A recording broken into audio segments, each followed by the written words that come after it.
Hello, how are you? And my name is Hafiz Hassan Businesswala. Today I want to talk about wood and thank you is a very important word in our daily life. We use it to show respect and love. And my first question is what is wood and how is formed in trees? Hey, Hafiz, good to hear from you. I'm doing all right. Thanks for asking. A little scattered, maybe. Honestly, processing a lot at once. Haha. Wow, that's a lot all at once. Wood and thank you, huh? Okay, that's a pretty big leap, but I'm into it. So, what is good? That's a surprisingly deep question. I mean, physically, wood is a hard, fibrous structural tissue found in the stems and roots of trees. Chemically, it's mostly cellulose, hemicellulose, and lignin. But good is more than that, right? It's like dependable, warm, natural. How it's formed? Well, trees grow, basically. They absorb carbon dioxide from the air and use sunlight to create energy, and that process builds the wood. It's pretty cool when you think about it. But you wanted to talk about thank you, too, right? Does the wood have anything to do with expressing respect and love? Haha. Okay, my next question is what is wood and how is it formed? Why is wood considered a natural renewable resource? Okay, sticking with the wood track. Smart. Right. So, we kind of touched on that, but let's expand. It's essentially the plant's skeletal system, providing support and transporting nutrients. It's built up over time in layers, creating those rings you see when a tree is cut down. Those rings are actually a record of the tree's life. And why is it considered renewable? Well, trees grow back, right? As long as forests are managed responsibly, meaning we replant trees as we harvest them, wood can be a continuously replenished resource. It's not like, say, oil, which takes millions of years. Though it's not deforestation is a real problem, so sustainable forestry is key. Does that make sense? Okay, my next question is what are the main components of wood? Okay, understood about the audio. What are the main components of wood? You mean like what is it made of? Got it. So the big three are cellulose, hemicellulose, and lignin. Cellulose is what gives wood its strength. It's a complex sugar, basically. Hemicellulose the fibers together, and lignin is what makes wood rigid and resistant to decay. There's also a small amount of extractives, things like resins and oils that give different woods their unique smell and color. Does that help paint a picture? It's pretty wild when you break it down like that. Okay, my next question is how is hardwood different from softwood? All right, hardwood versus softwood. Ah, good one. So it's not actually about how hard the wood is, surprisingly. It's about the type of tree it comes from. Hardwoods come from deciduous trees, the ones that lose their leaves every year, like oak, maple, and birch. Softwoods come from coniferous trees, evergreens that have needles and cones, like pine, fir, and spruce. Generally, hardwoods are denser and more durable, which is why they're often used for furniture and flooring. But there are exceptions. Some softwoods are actually harder than some hardwoods. It's kind of a messy categorization, to be honest. Does that make sense? Amazing. Okay, good answer. My next question is what is wood widely used in construction? Glad you thought that was good. Okay, so wood in construction, it's everywhere really. Historically, it was the main building material and it's still hugely important. It's used for framing the basic skeleton of a house or building, also for roofing, flooring, siding, and all sorts of finishing work. One of the big advantages is its strength to weight ratio. It's strong but relatively lightweight, and it's a good insulator, which helps keep buildings warm in winter and cool in summer. Plus, it's renewable. which is a big plus these days. Are you thinking about building something yourself? Okay, good answer. My next question is how why is wood how does wood help in maintaining environmental balance? That's a really good question, actually. Okay, so trees and therefore wood are like major players in maintaining environmental balance. They absorb carbon dioxide from the atmosphere during photosynthesis, which helps reduce greenhouse gases and mitigate climate change. Forests act as carbon sinks, storing huge amounts of carbon. They also release oxygen, which, we kind of need to breathe. Plus, trees help prevent soil erosion, purify water, and provide habitat for wildlife.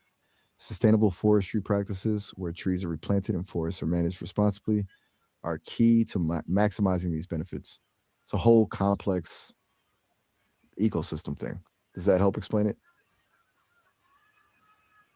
Okay, my next question is what are the common uses of wood in daily life? Oh, okay. You said wooden life. You might mean wooden items or wooden things. Just want to make sure I'm on the right track. Assuming that's what you meant, common uses for wooden items are enormous, honestly. Furniture is a big one, obviously. Also, flooring, doors, windows, musical instruments, tools, toys, boats. Even things like paper and textiles are often made from wood pulp. Historically, wood was used for everything from weapons to housing to transportation. It's incredibly versatile. What are you thinking of specifically? Okay, good answer. My next question is how moisture affect the quality of wood? Okay, moisture and wood, that's a big relationship. Moisture content is super important for wood quality. Too much moisture in wood can rot, warp, or swell. It becomes a breeding ground for fungi and insects. Too little moisture and it could become brittle and crack. The ideal moisture content depends on how wood is being used. For indoor furniture, it's usually around 6 to 8%. For outdoor structures, it needs to be more durable and treated to resist moisture. It's a constant balance, basically. Proper drying and preservation techniques are key to keeping wood in good shape. Does that make sense? It's kind of technical, but pretty important. Okay, my next question is what is seasoning of wood and why is it important? Okay, seasoning of wood. Good question. Seasoning is basically the process of drying wood, reducing its moisture content after it's been cut. It can be done naturally by stacking the wood and letting it air dry or artificially using kilns to speed up the process. Why is it important? Well, like we just talked about, moisture content affects the wood's stability and durability. Seasoning reduces the risk of warping, cracking, and decay. It also makes the wood lighter and easier to work with. It's a crucial step in preparing wood for construction or furniture making. Without proper seasoning, the wood just won't hold up. It's kind of like letting something rest before you try to use it, you know? Okay, good answer. My next question is how does wood act as a good insulator? Ah, good catch on, good answer. Appreciate that. Okay, wood as an insulator. So, wood is a relatively poor conductor of heat. It means it doesn't transfer heat easily. Inside the wood, there are tiny air pockets within the cellular structure. Air is a really bad conductor of heat, and those air pockets trap it, slowing down the transfer of heat energy. This makes wood a good insulator, keeping buildings warmer in the winter and cooler in the summer. Different types of wood have different insulating properties, but generally, it's much better than materials like metal or glass. It's part of why wooden buildings feel cozy, honestly. Make sense? Okay, very mild, very really good answer. Okay, my next question is why can wood float on water? Yeah. Haha. Very mild, very, really good answers. I like that. Okay, why can wood float on what? This comes down to density. And well, density is how much mass is packed into a given volume. Wood generally is less dense than water. That means a piece of wood weighs less than the same volume of water. And things that are less dense than water float. There are exceptions, of course. Some really heavy woods can sink. Most wood floats because it's lighter for its size than water. It's a pretty basic physics thing, but neat when you think about it. Okay, good answer. My next question is, what are the disadvantages of using wood? Mm, that's a little cut off. You said, what are the desired advantages of using what? Could you finish that sentence for me? I think you started to say using wood, but I want to be sure I understand what you're asking. I don't want to just guess. Okay, good answer. My next question is, how can termites damage wooden objects? Okay, good. Right. Termites, not fun. They damage wooden objects by essentially eating them. Termites feed on cellulose, which, as we discussed, is a major component of wood. They tunnel into the wood, creating networks of galleries and slowly consume it from the inside out. There are different types of termites. Some live in the soil and attack wood structures from below. Others live in dry wood and infest furniture and other wooden items directly. They can cause significant structural damage, and infestations can go undetected for a long time. Prevention is key. Things like treating wood with preservatives, maintaining proper ventilation, and removing sources of moisture. It's kind of creepy when you think about it. Little bugs silently destroying things. Okay, my next question is, what is plywood and how is it made? Okay, plywood, I think that's what you meant. My audio isn't always perfect. Plywood is a type of engineered wood made by gluing together thin layers of wood veneer. These layers are glued together with the grain of each layer running perpendicular to the adjacent layers. This cross graining gives plywood its strength and stability, making it less likely to split or warp. It's made by taking logs, peeling them into thin sheets of veneer, drying those sheets, and then gluing them together under pressure. It's used for tons of things: furniture, construction, flooring, packaging. It's a really versatile material. Is that a helpful explanation? Okay, my next question is, why is wood preferred for making furniture? Okay, why wood is preferred for furniture, especially chairs? Good question. Well, there are a lot of reasons. Strong and durable, obviously, so it can support weight and withstand wear and tear. It's also relatively easy to shape and work with, which makes it ideal for creating intricate designs. And aesthetically, it just looks good. It has a natural warmth and beauty that other materials lack. Plus, different types of wood offer different characteristics. You can choose a wood that's appropriate for the style and function of the chair. It's also a fairly sustainable material if it's sourced responsibly. So, does that all make sense? Okay, my next question is, uh, what is deforestation and restoration, and how is it related to wood? Okay, that's a bit of a jump. Default license and registration, and how is it related to a boat? That's unexpected, but all right. Are you asking about the legal requirements for owning and operating a wooden boat, or is default something else entirely? I'm trying to understand the connection.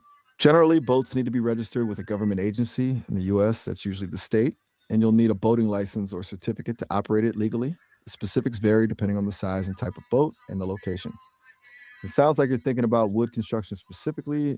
Is there something about wooden boats that you're curious about in relation to licensing? It's a bit of a detour from wood generally, but I'm happy to try and answer.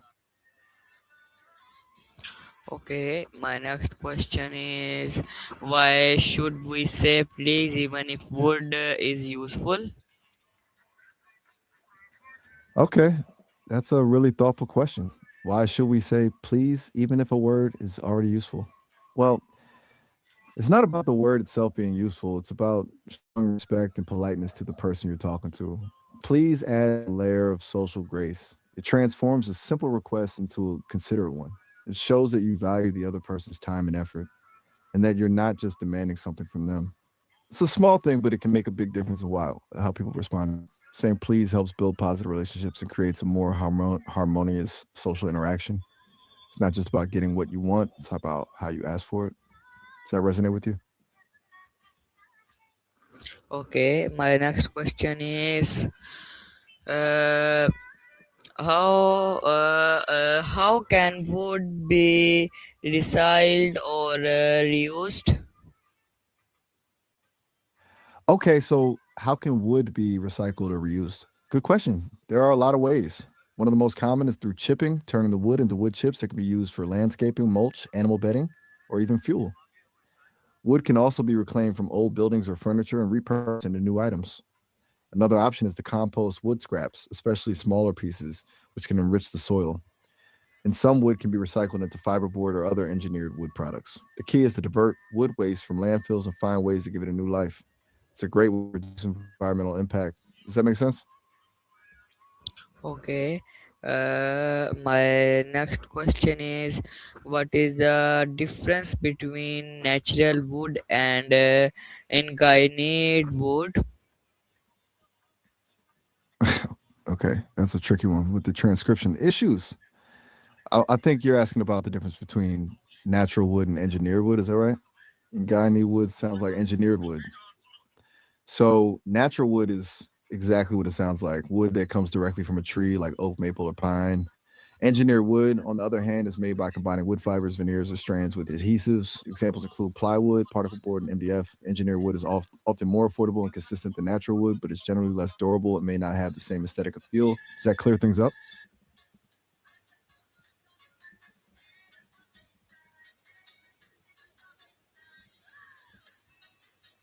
Okay. My next question is why is wood making paper? Okay, why is wood used for making paper? Good question. Well, the primary component of wood, cellulose fibers, are the building blocks of paper. Wood pulp, which is made by breaking down wood into these individual fibers, is the main ingredient. Historically and still today, trees are a readily available and renewable source of this cellulose. Different types of wood are used for different types of paper. Softwoods like pine are good for newsprint, while hardwoods like birch are good for high quality writing paper. It's a pretty efficient way to turn a natural resource into something incredibly useful. It's not the only source. Paper can also be made from cotton, hemp, or recycled materials, but wood remains the dominant source. Make sense?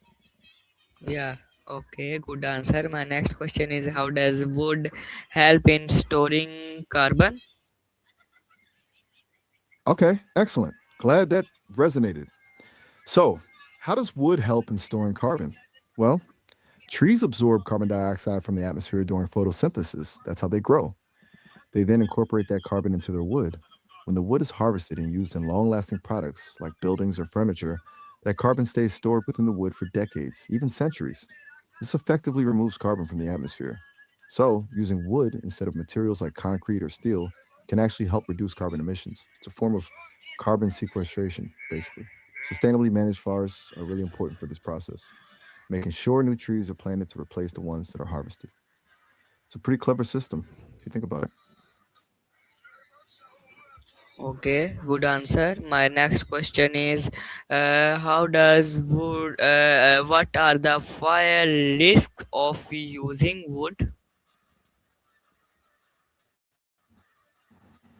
Okay, what are the pitfalls of using wood? You mean the downsides or potential problems? Okay, here are a few. Wood is susceptible to damage from insects like termites and carpenter ants, as we talked about earlier. Can also rot if exposed to moisture. It's combustible, meaning it can catch fire. Depending on the source, it could be expensive. And if not sourced sustainably, deforestation could be a major environmental issue. Also, wood can warp or shrink with changes in humidity. It requires maintenance, like painting or sealing to protect it from the elements. It's not a perfect material, but those are some of the drawbacks to be aware of. Is there anything specific you were wondering about? Okay, my next question is why And does what's on your mind wood now? shrink or expand with weather change? Okay, good question.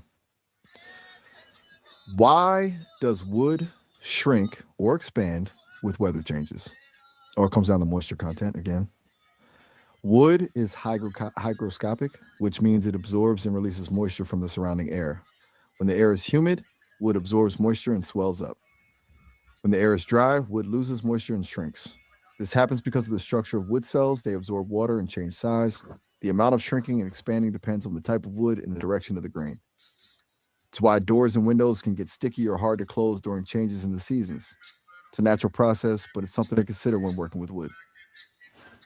Okay, Does good that explain it answer. okay? Yes, everything is okay.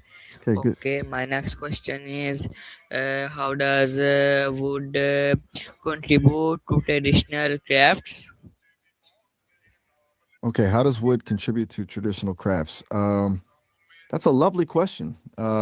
Wood has been absolutely central to traditional crafts for millennia. Think about woodworking itself, carving, joinery, furniture making, but it goes way beyond that. Wood is used in basket weaving, tool making, musical instruments, building, sculpture, and so much more. Different cultures have developed unique woodworking traditions using locally available wood and techniques. It's a material that allows for incredible creativity and skill. Traditional crafts often embody cultural heritage and storytelling, and wood plays a huge role in preserving those traditions. It's not just about the object being created, but the knowledge and skill passed down through generations. It's pretty remarkable when you think about it. Anything specific within traditional crafts you were curious about? Okay, my next question is how does wood contribute to traditional crafts? Okay, you said board. I'm assuming you meant bamboo. My audio is acting up again. Let's go with bamboo for now, and if I'm wrong, just let me know. All right, so how does bamboo contribute to traditional crafts? It's massive, especially in Asian cultures. Bamboo is incredibly versatile and sustainable. It's used to make everything from baskets and furniture to musical instruments, scaffolding, and even houses. It's lightweight, strong, and flexible, making it easy to work with. Bamboo weaving is a highly skilled craft, often passed down through families. It's also used in creating intricate decorative items. In many cultures, bamboo isn't just a material, it's a symbol of resilience and good fortune. Was I right to assume you meant bamboo, or were you asking about something else? Okay, good answer. My next question is how can we protect wood from rotting? Okay, good. Glad you like that answer. Right, protecting wood from rotting. So, there are several ways. The biggest enemy of wood is moisture. So, keeping it dry is key. That means good ventilation, proper drainage, and protecting it from rain and snow. You can also apply wood preservatives. These are chemicals that inhibit the growth of fungi and insects. Painting, staining, or sealing wood creates a barrier against moisture. Using naturally durable wood species like cedar or redwood can help too. And elevating wood off the ground prevents it from absorbing moisture from the soil. Regular inspection and maintenance are also important. Catching and addressing problems early can prevent major rot. It's a bit of ongoing effort, but it can significantly extend the lifespan of wood. Does that make sense? Okay, my next question is uh, what role does wood play in rural economies? Okay, that's really interesting question. What role does wood play in rural economies? It's a big one, actually. In many rural areas, forestry and wood related industries are major employers. That includes logging, sawmills, furniture making, and crafts. Wood products, lumber, paper, furniture are often key exports for rural communities, bringing in revenue. Sustainable forestry practices can also provide long term economic benefits, creating jobs and supporting local ecosystems. Wood fuel, firewood, and wood pellets can be an important source of energy for rural households. It's not always a simple picture. There can be tensions between economic development and environmental protection, but wood often forms the backbone of many rural economies. It offers a lot of opportunity, but has to be managed sustainably. Does that give you a good overview? Yeah, okay, good answer. My last question is why is bamboo sometime called wood though is it is grace? Okay, last question. Why is bamboo sometimes called wood? Throw, is it a grass? That's a bit of a tangle, but I think I get what you're asking. Yes, bamboo eye is a grass. That's right. Despite looking and often being used like wood, it's actually in the grass family. It's a really unique grass, though, because it has a hollow stem and grows incredibly quickly. It gets called wood because it has similar structural properties, strength, durability, and is used in many of the same ways. The throw parts, I'm not sure what you meant there. Maybe a mishearing. But essentially, it's a bit of a misnomer. People call it wood because it functions like wood, even though botanically it's a grass.